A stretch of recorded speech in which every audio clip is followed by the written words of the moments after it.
오늘 말씀은 요한계시록 1장 5절 말씀.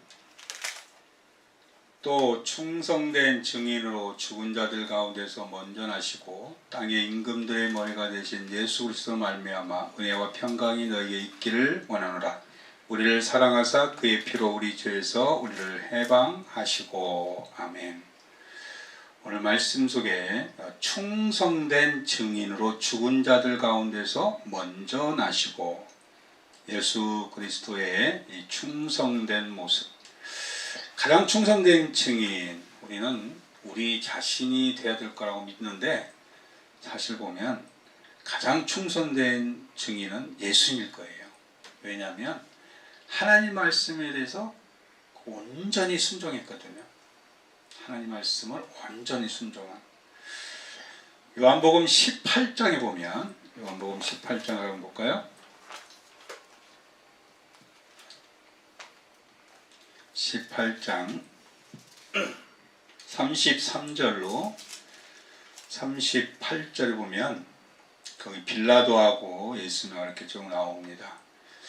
빌라도하고 예수하고 대화 이렇게 쭉 나오는데, 예수님이 뭐라고 하냐면 빌라도의 질문에 그렇게 하라는 겁니다.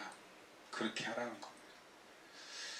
지금 무슨 얘기냐면 하나님이 그렇게 정했기 때문에 그렇게 이 사람 저 사람들이 죄가 있느냐 없느냐, 네가 유대인 왕이냐 아니냐, 너는 도대체 뭐냐, 이렇게 아무리 얘기해도 소용이 없다는 것입니다. 그냥 하는 대로 하겠다는 거죠. 이게 무슨 얘기냐면 빌라도는 사실은 유대인들이 얘기하는 네가 진짜 왕이냐 하고 그렇게 대해서 이제 질문하고 이러는 건데, 예수께서 말하는 것은 내가 왕이냐 왕이 아니냐 뭐라는 게 아니라 네 말대로 이루어지는 모든 것들이 이루어질 거라 믿기 때문에 그냥 그렇게 진행하라는 거예요. 우리가 죽음에 앞두면 이런 변명 저런 변명으로도 모면하고 빠져나가려고 많이들 얘기할 텐데, 예수는 가장 충성된 자였기 때문에 그런 거에 대해서 전혀 생각을 하지 않습니다. 그냥 말씀대로 이어지는 것만 생각을 합니다. 바벨론의 포로로 잡혀갔다가 이제 바벨론의 멸망이 딱 이루어짐으로 인해서 이스라엘 백성들이 본국으로 돌아올 수 있게끔 됐어요. 본국으로. 그래서 고레스 왕이 본국 송환을 또한 허용을 했고, 그래서 이제 모든 이스라엘 백성들이 돌아올 수 있었는데, 그런 와중에 돌아오려면 예루살렘 성전이 복원이 돼야 되잖아요. 그래서 하나님이 예루살렘 성전 건축을 하나님이 하라고 명령합니다. 에스라에서 나오는 말씀인데, 그런데 예루살렘 성전을 건축하려고 이렇게 하려고 하는데, 문제는 그런 부분에서 자꾸 방해하는 세력이 있죠. 그게 사마리아인들이죠. 사마리아인들하고 자꾸 유대인들하고 오랜 이렇게 관계가 악화되는 관계들이 여러 상황이 있는데, 그 중에 이런 상황들이 그런 겁니다. 사마리아 방해를 합니다. 근데 중요한 것은 사마리아 방해가 있느냐 없느냐가 중요한 게 아니고, 예루살렘으로 돌아가야 되고 본국으로 송환되어야 되기 때문에 예루살렘의 성전 건축을 누가 명령했냐는 것이 중요한 겁니다. 아까 예수님이 가장 충성된 자라고 말했던 이유가 뭐냐면, 지금 유대인들이 방해하고 로마인들이 방해하고 빌라도가 어쩌고 헤로드 왕이 어쩌고, 이게 중요한 게 아니에요. 그냥 하나님의 뜻이고 하나님이 명령하셨기 때문에 그대로 진행하라는 건데, 지금 여기도 마찬가지로 예루살렘 성전 건축을 하나님의 명령을 했거든요.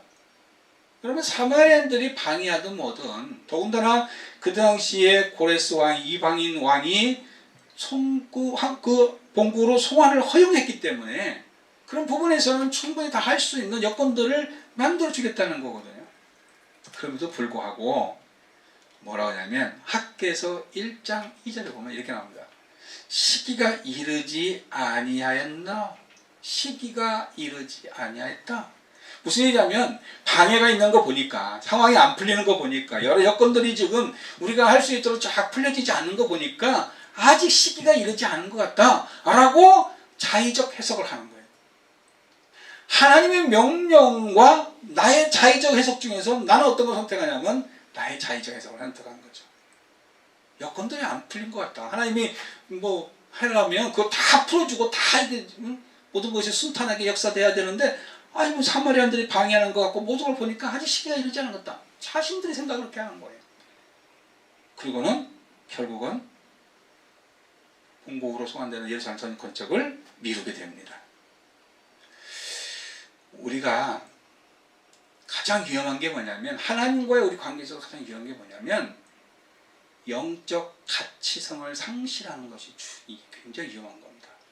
영적 가치성이라는 게 뭐냐면 하나님과 나의 영적 교리 속에서 이루어지는 진정한 가치를 말하는 거거든요. 여러분, 하나님과 우리 사이에서 가장 가치 있는 게 뭡니까? 저와 여러분 속에서 하나님과의 우리 관계 속에서 가장 가치 있는 영적인 것이 뭐예요? 하나님 말씀에 대한 신뢰거든요. 이 말씀을 신뢰해야 충성이 일어나는 거, 이 말씀을 신뢰해야 우리가 모든 것에 행함을 이룰 수 있는데, 이 영적 가치성을 상실해버리면 우리는 자꾸 자의적 해석이 나오는 거죠. 상황에 대해서 나의 형편에 따라서 자꾸 해석하기 나름이거든요. 그래서 이게 굉장히 우리에게 위험한데, 이런 부분들을 우리는 많이 계속해서 자행하고 있는 거예요. 요한복음 2장에 보면 토마 얘기가 나오죠. 토마 얘기. 토마도 어떻게 했습니까? 예수님이 부활해가지고 숨어있는 제자들이 나타나고 예수님이 부활한 것을 다 보여주셨어요. 단 그 자리에 토마가 없었을 뿐이에요. 그런데 제자들이 다 얘기잖아요. 예수님이 살아나셨다고. 거기에 제자들이 한두 명도 아니고 수많은 많은 제자들이 있는데, 12제자를 이시로 해서 많은 제자들이 있는데, 여인들도 있었고 무덤에 가서 확인까지 했던 사람들이 앉아있는데, 토마는 자기는 못 믿겠대요. 인정할 수 없대요. 왜 그럴까요? 영적 가치성이 상실됐기 때문에. 예수님이 3일 만에 부활한다라는 이 말을 믿지 않는 것도 그렇지만, 제자들과 관계 속에서도 결국은 영적 교류가 제대로 성립이 안 됐다는 얘기죠. 우리가 사람들과 관계 속에서 가장 중요한 게 뭡니까? 그 사람을 믿는 믿음 아닙니까? 내가 그 사람과의 만남 속에서 그 사람을 내가 믿지 못하면 그 사람이 어떤 얘기를 해도 우리를 인정할 수가 없거든요. 그리고 어떤 일을 도모하면서도 늘 우리가 걱정하고 염려하고 이런 것들 있잖아요. 우리가 흔히 하는 말이 있죠. 한 번 상실하면 그 상실이 계속해서 우리 마음속에서 반복되는 거죠. 도마가 지금 그런 거예요.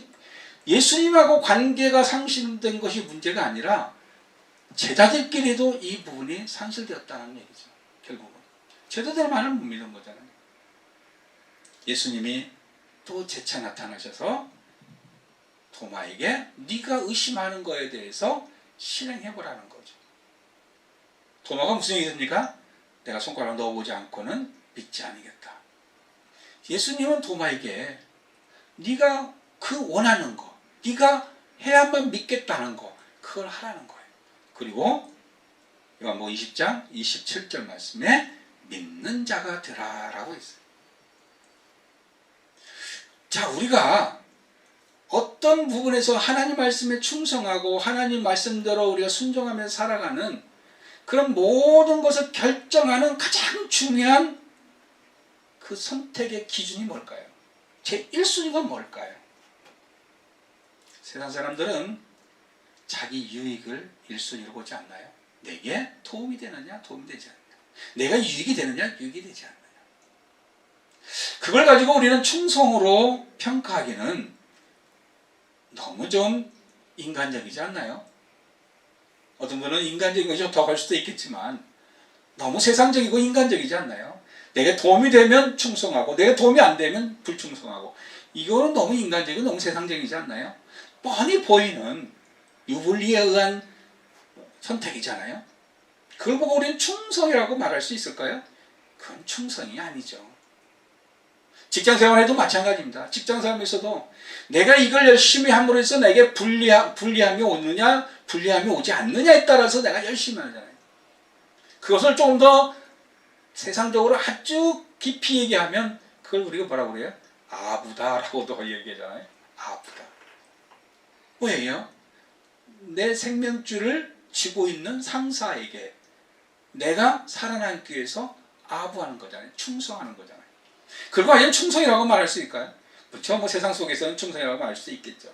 그러나 정말 충성이라는 원래의 단어 속에서는 우리는 그걸 충성이라고 말하기보다는 복종 또는 맹종 또는 아부 뭐 이렇게 말할 수 있는 게 더 정확한 단어가 아닐까요? 정말 우리가 말하는 이 충성의 영어에 또 보면 충성의 단어에 영어에는 페이스라는 말이 앞에 나와 있습니다. 페이스, 믿음에 대한 페이스라는 단어가 들어가면서 충성이지 이게 페이스가 없는 것을 우리가 충성이라고 말한다는 것 조금 어느 쪽으로 맞지 않죠. 자, 다니엘과 세 친구가 풀무원에 들어갈 수 있었던 것은 거기 들어가면 분명히 죽는다는 거 다 알아요. 거기에 들어가면 이 불에 의해서 다 소멸된다는 걸 알아요. 또 처음이 아니잖아요. 이 풀무원에 들어간 게 처음이 그랬습니까? 그 전에 이미 모든 집행을 그렇게 해왔기 때문에 다니엘도 그렇게 집행이 된 거죠. 그렇다면 알고 있는 집행이고 모든 사람들이 다 그 속에 들어가면 어떻게 된다는 걸 알고 있는 집행이에요. 그런데 죽는다라는 그 일반적인 집행보다도 하나님과의 영적 가치성이 더 컸기 때문에 그곳에 들어가는 거죠. 왕은 살리고 싶었어요, 다니엘을. 비록 이방왕이지만 다니엘의 그 우수성을 보고 똑똑함, 여러 가지 영특함, 참 신실함을 보고 다니엘을 살려주고 싶었어요. 그런데 왕이 묻는 질문에 다니엘은 이렇게 합니다. 내가 대답할 필요가 없나이다. 내가 대답할 필요가 없다. 왜 대답할 필요가 없었을까요? 그 다니엘 속에는 이 두 가지의 마음이 있었죠. 내가 모함을 당해서 죽는 거, 설령 그것에 대해서 내가 죽더라도 그리 하나님이 나를 살리지 않는 이상이 말하는 정말 인정하지 않는 네 말이 틀렸다라고 확신하는 그런 차명이 이루어진다 할지라도 불 속에 들어서 죽는 거잖아요. 그리 아니하실지라도 나는 왕에게 대답할 리가 없습니다. 하나님 나를 그렇게 살려주지 않는다 하더라도 나는 하나님에 대한 영적 가치성을 잃어버릴 이유가 없습니다. 라고 말하는 거죠. 우리가 충성한다는 거, 우리의 삶에, 우리의 인생에, 우리의 모든 여건에 유불리에 의해서 만들어진 게 충성은 아니죠. 영적 가치성을 가진 확신이 만들어진 게 충성이죠. 그래서 가장 충성된 증인을 바로 예수라고 말하는 이유도 거기에 있다라고 저는 생각합니다. 인간은 늘 오락가락합니다. 여러 가지 많은 갈등 속에서 우리가 이 충성이라는 것을 접할 때가 많이 있습니다. 저 역시도 제 인생을 돌아보면 하나님 길을 가는 것과 세상에서 요구하는 길 속에서 많은 갈등을 했던 건 사실이고요. 그게 없다면 또 인간이 아닐 수도 있겠죠. 그건 신만이 할 수 있다고 말할 수 있겠죠. 그럼 어쨌든 간에 그런 가운데에서 하나님 쪽으로 계속 걸어오셨던 것, 이것은 나의 유불리로 가지고는 아마 이 답이 안 왔을 겁니다. 나의 인생의 유불리가 아닌 하나님과의 영적 가치성의 의미 속에서 이 길을 왔다고 저는 믿습니다. 그래서 왔고 그 길을 걸어왔고 많은 사람들 초창기에는 사람들의 여러 가지 많은 구설수에도 올랐고 심지어는 어떻게 그런 길을 가느냐고 세상이 말하는 입을 혀를 차는 소리, 찌찌찌라는 소리도 많이 들었고 뭐 여러 가지 소리를 많이 들었죠. 그럼에도 불구하고 이 길을 왔어요. 그 길을 올 수 있었던 것은 저는 자신 있게 말합니다. 하나님과 나의 영적 가치성이 더 컸기 때문이다 라고 저는 말하고 있습니다. 마태복음 23장 한번 볼까요? 마태복음 23장 23절 말씀.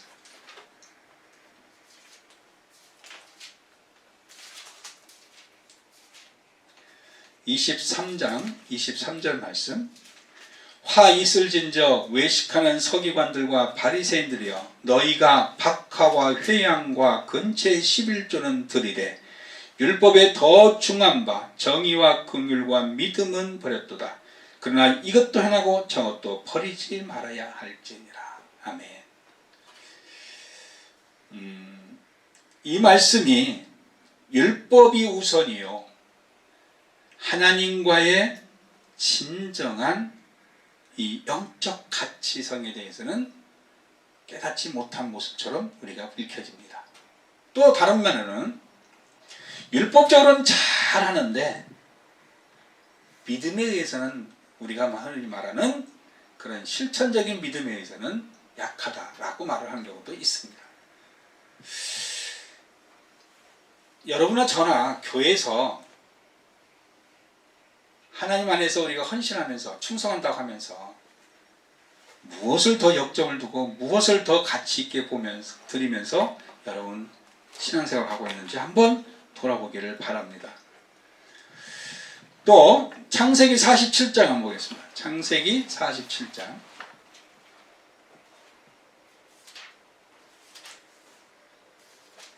창세기 47장 29절 말씀.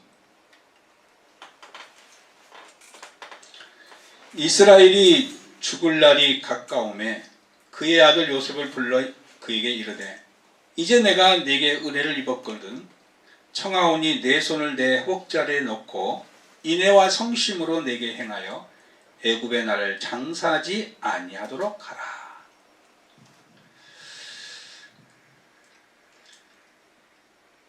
아버지인 야곱,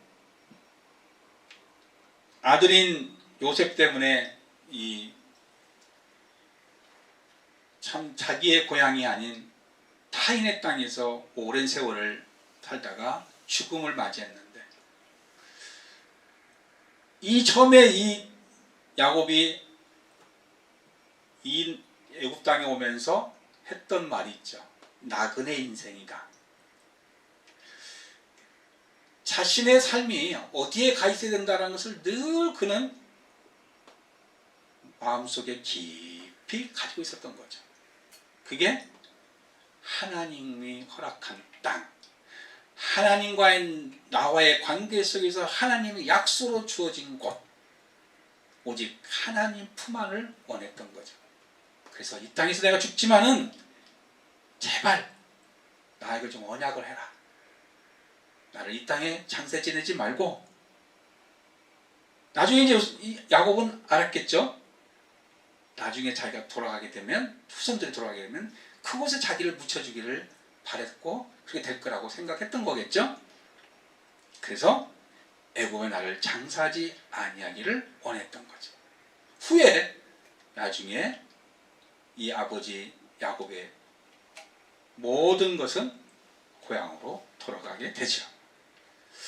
우리 마음속에 어떠한 것을 하더라도, 어떠한 모습을 하더라도 하나님과의 영적 가치성을 소중히 여긴다면, 내가 어떤 일을 행할 때, 어떤 것을 내가 부닥쳤을 때, 어떤 선택을 하고 싶을 때, 해야 될 때, 나에게 많은 시련과 고통이 올 때 가장 먼저 무엇을 생각할까요? 영적 가치성이 아닐까요? 하나님과 나의 관계 속에서 맺어진 영적 가치, 약속이 가장 먼저 아닐까요?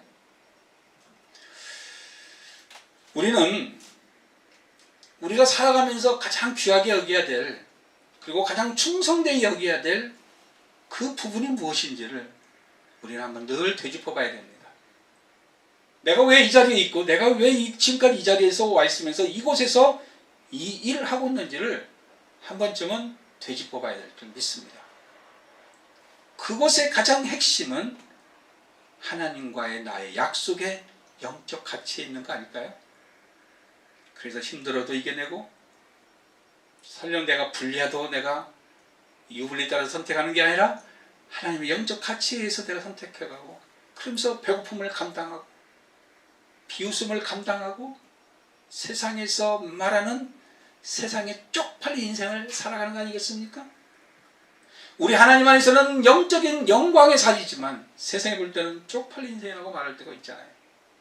지난번에 그래서 우리가 이 길을 가려면 우리가 뭐할 줄 알아야 된다라고 제가 몇 가지를 얘기했는데 그 중에 하나가 쪽팔릴 줄 알아야 된다.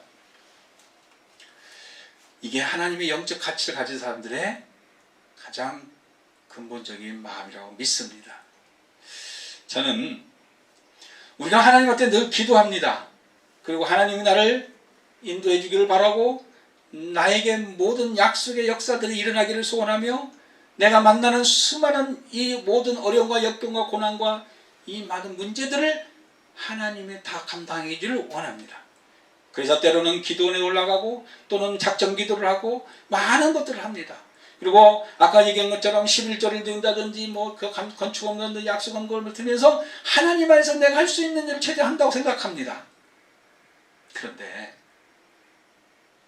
마지막으로 여러분에게 질문하고 싶은 건 그런 모든 것을 통해서 무엇을 기대하고 있습니까?